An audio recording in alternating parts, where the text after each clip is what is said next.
वाले चाहे कितना भी प्रयास कर लेना, इनकी आदत में सुधार नहीं होता है। क्यों?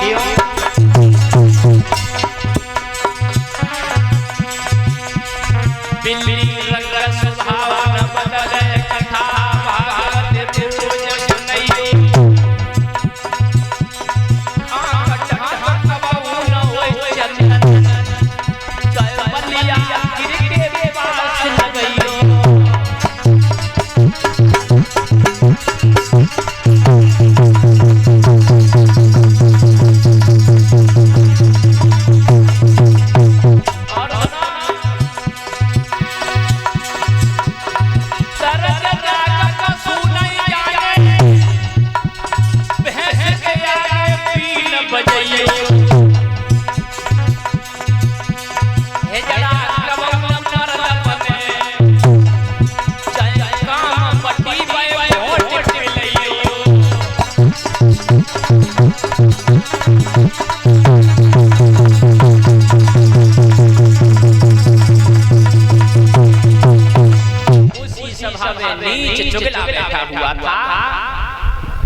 तो धीरे से उठा और चला गया। जब महारानी बैठी थी छोटी वाली रानी, उसी से जाकर के कह दिया, महारानी तुम्हारा इस घर में कोई सम्मान नहीं है। बोली क्यों?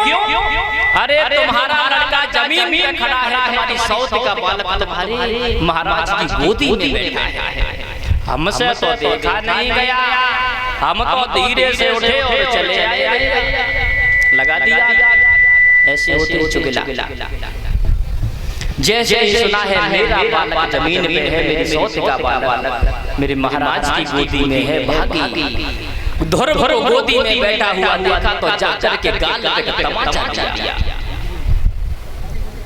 और कहा, अरे भंगिन के बालक तुझे जरा शर्म नहीं आई? महाराज की गोदी में बैठ गया। अगर तूने पहले समय में थोड़ा भजन जन लिया होता, तब तू मेरा लड़का बन के आता, तब तुझे राजा की गोदी मिलती। क्या कहा? अगर तूने पहले जन्म में भजन किया होता तो मेरी कुख से जन्म लेता, फिर महाराज की गोदी में बैठने का मौका प्राप्त होता। तू भंगिन का बालक है और महाराज की गोदी में आके बैठ गया। और ये सही भी कहा है उसने। मैंने भी ये देखा है, परीक्षित महाराज बड़े घर में जन्म हर किसी को नहीं मिलता है। अनेक घर मैंने देखे हैं, बड़े बड़े उद्योगपति देखे हैं, करोड़पति देखे हैं, जिनके घर में दौलत बेशुमार भरी हुई है, वहां उस दौलत को संभालने वाला कोई नहीं है। बड़े घर में जन्म हर किसी को नहीं मिलता है। जिन्हें स्वयं पता नहीं है कि दौलत मेरे पास कितनी है, वहाँ एक भी बालक नहीं है। परीक्षित महाराज और जहाँ कपड़ा नाय पूजत हैं जिनके घर में, उनके घर में जाएगा देखो तो बच्चन की नाय लगी। भगवान की लीला है, जहाँ खूब जरूरत है वहाँ बच्चे नहीं। और अगर एक आध हो जाता है तो कऊ काम को नाय, कऊ के आंखें गायब है, तो कऊ पैर ही टूटे हुए, कऊ के टावर ही नहीं आते दिमाग में, सेकंड हैंड खोपड़ी के तो ये पैसा वालों के घर में ऐसा होता है, गरीबों के घर में बच्चे हष्ट पुष्ट दिखाई देते हैं। उसने सही भी कहा कि तूने भजन नहीं किया, इसलिए तुझे राजा की गोदी नहीं मिल रही है। धुर भर के गाल का तमाचा लगाया, धुर भरोते हुए चल दिए और कहने लगे, मैया मौसी में आज के बाद या कभी नहीं आऊंगा। हमसे गलती बड़ी बड़ी मौसी, आज के बाद तुझे मैं यहाँ दिखाई नहीं दूंगा। छोटी रानी कहने लगी, अरे जा, तुझे बुलाने कौन जाता है जो तू कह रहा है कि यहाँ कभी नहीं आऊंगा। इधर देख लिया आपकी बार तो दोनों आंखें निकाल दूंगी तेरी। धुर चल दिए हैं, रोते हुए जा रहे थे। जैसे ही गली में रोने की आवाज ध्रुव के मैया के कान में पड़ी तो कलेजा फट गया उसका। भागी झपट करके ध्रुव को गोदी में उठा लिया और कहने लगी बेटा क्या हुआ तुम्हें? इधर से गए थे पुत्र तो तुम हंसते हुए गए थे, उधर से आए तो रोते हुए क्यों आए? माँ पूछ बैठी है।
ध्रुव को गोदी में उठा लिया, रोने लग गई परीक्षित महाराज।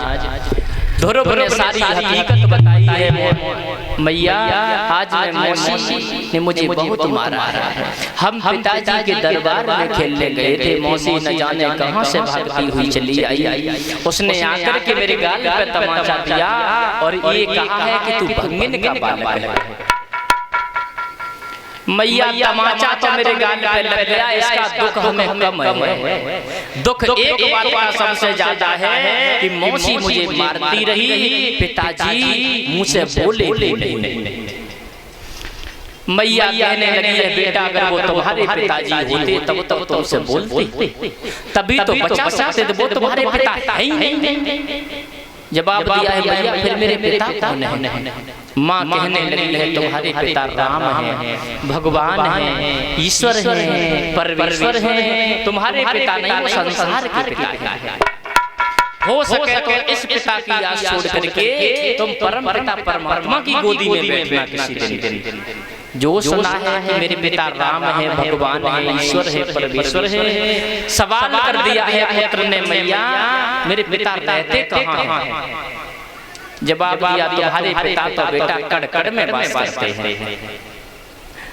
ध्रुव कहने लगे हैं मैया तुम झूठ बोल गई हो। अगर कड़कड़ में मेरे पिताजी रहते होते तो दरबार में क्यों नहीं थे? तो दरबार में भी मिल सकते थे जब कड़कड़ में रहते हैं। हमें ऐसा लगता है मेरे पिता का स्थान कोई दूसरा है। तुम मेरे पिता का स्थान बता दो, मैं पिता से मिलने जरूर जाऊंगा। क्योंकि उत्तम भैया तो अपने पिता की गोदी में रोज बैठता है और मुझे भी पिता की गोदी में बैठने का बड़ा शौक लगता है। जब से मैं पैदा हुआ तब तक मैंने पिताजी की सूरत भी नहीं देखी। ऐसा तो नहीं है मैया तुमने हमारे पिताजी को नाराज करके घर से भगा दिया हो? ध्रुव सवाल कर रहे हैं। माँ कहने लगी है बेटा तुम्हारे पिता जंगल में रहते हैं, जब तुम बड़े हो जाओ तो भजन करने जाना, वहीं तुम्हारे पिता तुम्हें दर्शन देंगे। ध्रुव कहने लगे मैया मैं जरूर जाऊंगा। रही बात बड़े होने की तो मैं बड़ा हो गया, मुझे तू आज्ञा दे दे माँ, मैं जा रहा हूँ जंगल में अपने पिता से मिलके जरूर आऊंगा। मैया समझाने लगी है बेटा तेरी 5 वर्ष की अवस्था है,